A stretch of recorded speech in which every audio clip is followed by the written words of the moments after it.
Hello FIGGIE fiends and collectors, this is me, Daniel East 1000, back again with another Star Wars Black Series figure review. And today we're going to be taking a look at Merrin from Jedi Survivor. This is a figure that I've been really excited to get my hands on and review for you. So first and foremost, before we take a look at the figure, we'll be taking a look at the packaging very quickly. You've got Star Wars Black Series at the top there, a lovely window where you can see the figure and all the accessories. You've also got a nice backdrop as well in that blue coloration of the colour banding offset into a nice background. You've got the name of the character, number of the character, and because this one is from a video game, it does have the Gaming Greats sticker. Really nice to see that Gaming Greats figures aren't really an entity of their own now, they're actually being incorporated into the main Black Series line. Name of the media that the character appears in, as well as the colour banding. Bunch of legal garb there. On the side, you've got the Gaming Greats sticker there. Star Wars Black Series, colour banding continuing around. Then on the other side, you've got a lovely bit of artwork of the character and that coloration fading in with the name of the character there as well. On the back, lovely image again, Star Wars Black Series, name of the character, bit of a bio which I will include in the description down below. As always, you've got the number of the character, name of the media that it appears in, and a ton of legal garb just there and at the bottom there as well. So that is the packaging out of the way and done with. So now let's take a look at the figure itself. I think we might have found something special. A place where the Empire can't find us. But it would mean leaving the fight. And well, the fight is all I know. Cal. Look into the fire. It will warm you, keep you company on dark, lonesome nights, yes? But left unchecked, it will consume everything in its path until there is only ash.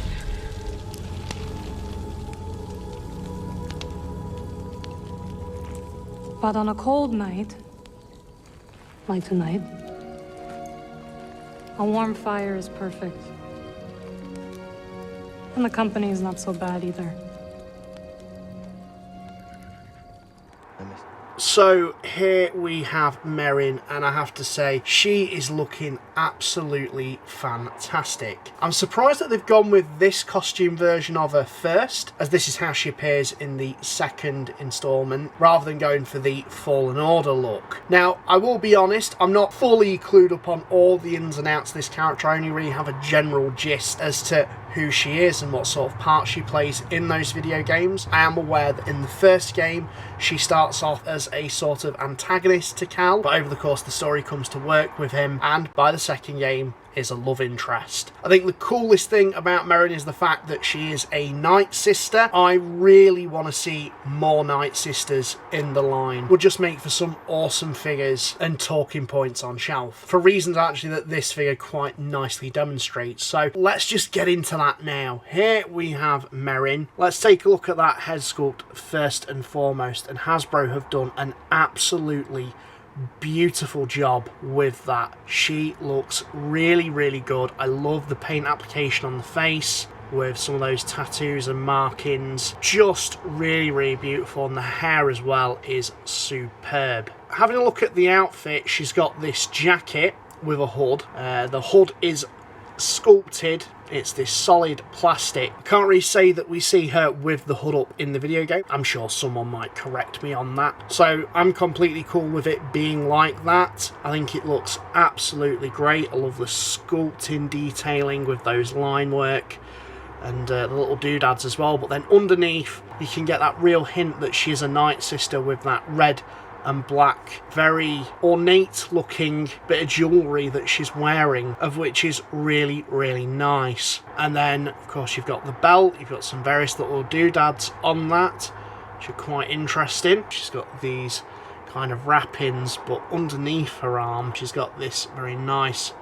bit of decorative wristwear, and then on the back you've got a sheath as well, of which I will demonstrate in the accessories section. Moving on down though, you've got her legs, which are pretty basic, nothing much to write home about with those, but the boots have some really cool detailing on, some great sculpting work, just fantastic, fantastic stuff. So that's it really in terms of the overall figure. Very accurate to how she appears in the video game. Now in terms of her accessories, this is where I'm really impressed with Hasbro. So starting off, she comes with this magic effect. Granted, this is something you'd probably see on a Marvel Legends figure, but this really works for this particular character. Now the Nightsisters are notorious for their mystical witchy powers, and I absolutely love the inclusion of this. It adds for something different on display, and she looks really, really cool with that. I think I'm really going to have her displayed with this. You can remove it. It just slots into her hand like so. An interesting thing I'd like to note as well is the fact that the vintage collection version of this figure comes with basically the same accessories, except it comes with an interchangeable hand. I'm guessing that's so it fits better with the magic accessory because of how small it is. Just a weird one. I'm not really sure. I can't really comment too much. If anyone wants to add a bit of clarity for me on that in the comments down below, then by all means do so. Again, I'd always like extra hands and stuff, but this works for the purpose that it is being used for. So yeah, if we just remove that out of hand for now. She also comes with this very long spear, of which is really nicely detailed. It's this grey plastic, but then you've got brown and black paint applications just for the handle. And then not only that, she also comes with this dagger, which comes in a sheath, or if I'm not mistaken, just to correct myself a little bit there, it's actually this spear folded up. But she comes with that.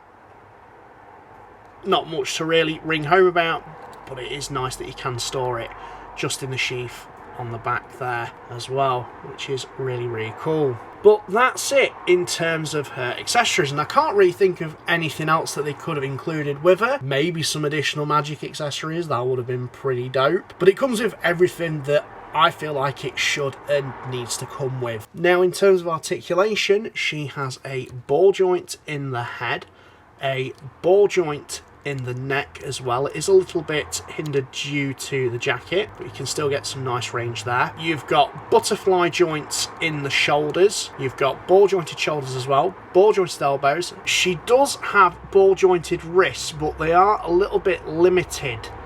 I feel like you can't get too much range motion there.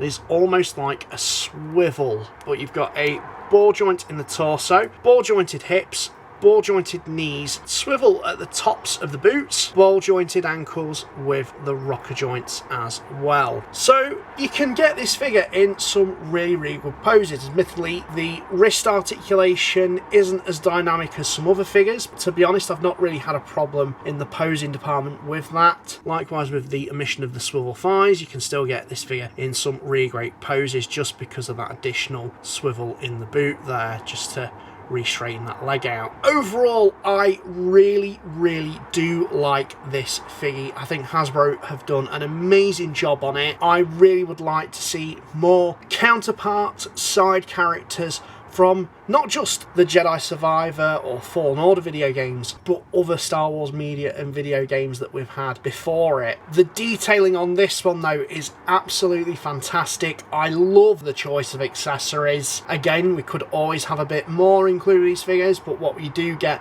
is perfectly fine. I'm really pleased that we finally got this character in the line. She pairs amazingly with some of the other figures that we've received, so hopefully Hasbro doesn't stop here. That's just my thoughts though. I highly recommend it, but what about you guys? Have you picked this one up? Are you holding off on it, or aren't you too fussed? Is the video game not really for you? Sound off in the comments down below, let me know, and well, this is me, Daniel East 1000, signing out, and thank you very much for watching.